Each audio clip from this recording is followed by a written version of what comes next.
Vétéran Today, le 3 décembre 2015, les liens criminels entre la Turquie et l'État islamique, DAESH, vont bien au-delà du trafic du pétrole, et s'étendent jusque dans l'UE par Gordon Duff, rédacteur en chef, et Sputnik à Moscou, un énorme parc de véhicules motorisés de l'AI que les États-Unis ne bombarderont pas parce qu'il s'agit d'une cible civile, note de l'éditeur.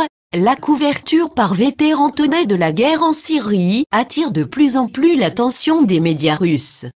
New Eastern Outlook comprend un énorme lectorat national et nos articles de VT publiés sont régulièrement analysés par le gouvernement russe pour les pépites qu'on peut y trouver de temps en temps.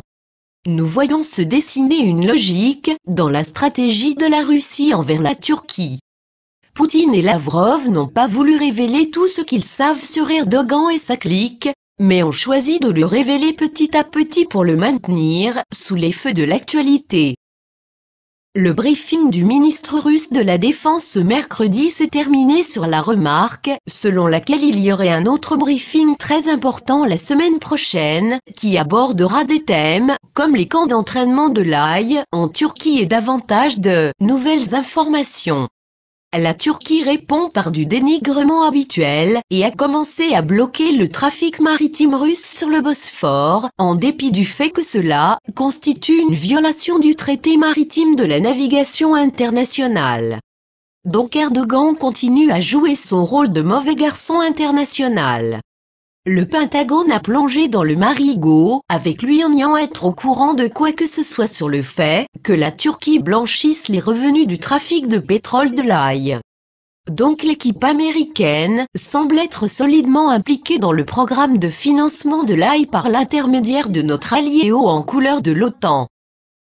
Entre-temps, la Russie de plus en plus coopérative a proposé à des unités sélectionnées de la SLA, armée syrienne libre, une couverture aérienne pour toutes les offensives qu'elle pourrait lancer contre les positions de l'AI. La coalition américaine n'a jamais proposé cela à l'armée syrienne, bien que ce soit elle qui mène l'essentiel du combat sur le terrain. Les États-Unis vont sortir de ce bourbier couvert de boue. Jim W. Dean, le ministre russe de la Défense, affirme que 8500 camions participent à la chaîne d'approvisionnement entre la Turquie et l'AI. La collaboration entre la Turquie et l'État islamique dans le trafic de pétrole ne fait qu'effleurer la surface d'un partenariat criminel beaucoup plus profond et important, lequel contrôle toute une variété d'activités illicites allant du trafic d'êtres humains à des arnaques financières, dont les opérations s'étendent d'Ankara à Amsterdam, selon les indications des experts à Sputnik. Le ministre russe de la Défense Anatoly Antonov a déclaré mercredi que la Turquie était le principal consommateur de pétrole illégal en provenance de Syrie et d'Irak, accusant le président turc Recep Tayyip Erdogan et sa famille d'être directement impliqués dans les affaires du pétrole de l'État islamique. La famille Erdogan et ses amis dirigent le crime organisé en Autriche, en Allemagne, aux Pays-Bas, qui comprend le trafic d'êtres humains à grande échelle, le trafic de drogue et la fraude à la carte bancaire. Il y a un an aujourd'hui, remarque Duff, il avait envoyé le même message aux dirigeants syriens au cours de la conférence de Damas, soulignant la grande variété des activités criminelles dirigées par le syndicat mafieux d'Erdogan et de l'AI.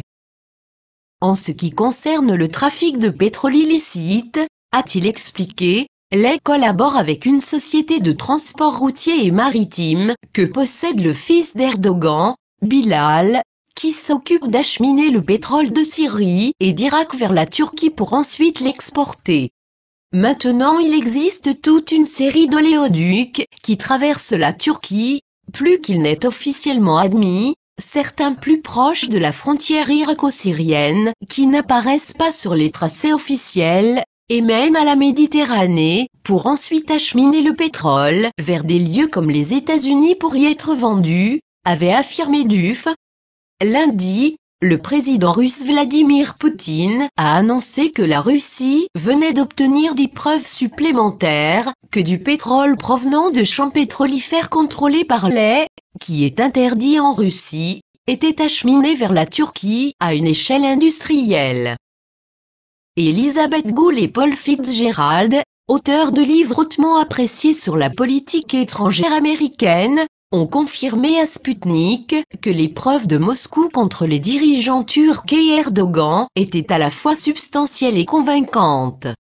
La Turquie a été un grand carrefour vers l'Europe pour le trafic de drogue, d'armes et d'êtres humains pendant des décennies, ont déclaré Gould et Fitzgerald. Si Washington a besoin d'amis de ce genre, ils ont ce qu'ils méritent. Erdogan a répondu aux accusations russes sur l'implication de sa famille dans le trafic de pétrole de lait en affirmant qu'il démissionnerait si des preuves indiscutables étaient présentées. Mercredi, le ministre russe des Affaires étrangères Sergei Lavrov a annoncé que la Russie remettrait aux Nations Unies et à tous les pays intéressés des preuves matérielles de l'implication de la Turquie dans le trafic de pétrole illicite avec des terroristes. Traduction française Patrick Terrevisabel.